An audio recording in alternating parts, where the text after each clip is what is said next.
Most people aren't held back by real walls. They are held back by the echoes of their own fear. We spend our lives running away from shadows, never realizing that the thing chasing us is often much smaller than the fear we've been given it. In the heart of the whispering woods, there lived a small rabbit named Atlas. He wasn't the strongest, but he was the soul of the forest, the kind of friend who stood by you when the world got dark. One morning, Atlas found his golden prize, a rare wild carrot he had spent weeks searching for.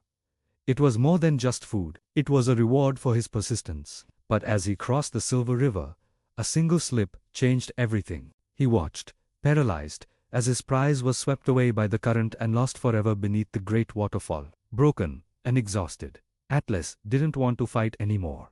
He just wanted the safety of his home, the Emerald Den.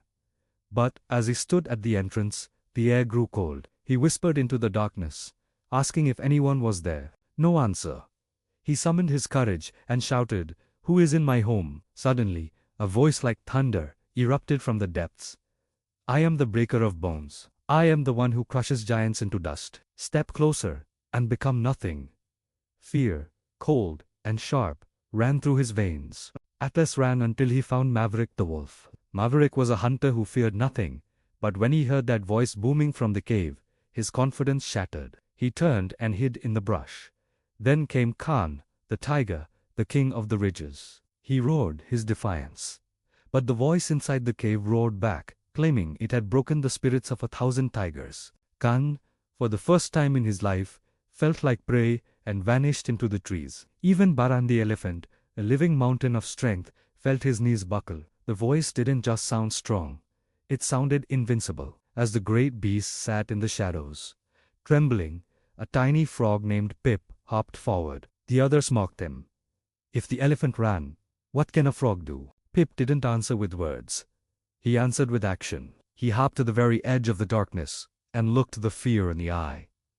He didn't roar, he simply said, "Show yourself. If you are a god of destruction, let me see your face."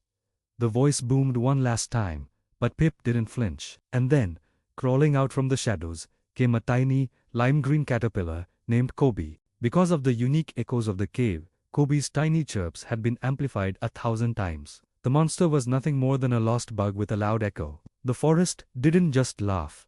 They realized a truth that felt like a punch to the gut. You see, we all have an emerald den in our lives, a dream, a goal, or a place of peace. And often, there is a voice inside telling us we aren't enough, that the problem is too big, or that we will be crushed if we try. But remember this, procrastination is just an echo. When you ignore a small problem, you give it a cave to live in, and inside that cave, it only sounds louder. Don't fight your problems with noise like the wolf or the tiger. Fight them with clarity like the frog. 90% of the things you are losing sleep over are just small shadows amplified by your own mind. Stop running. Turn around.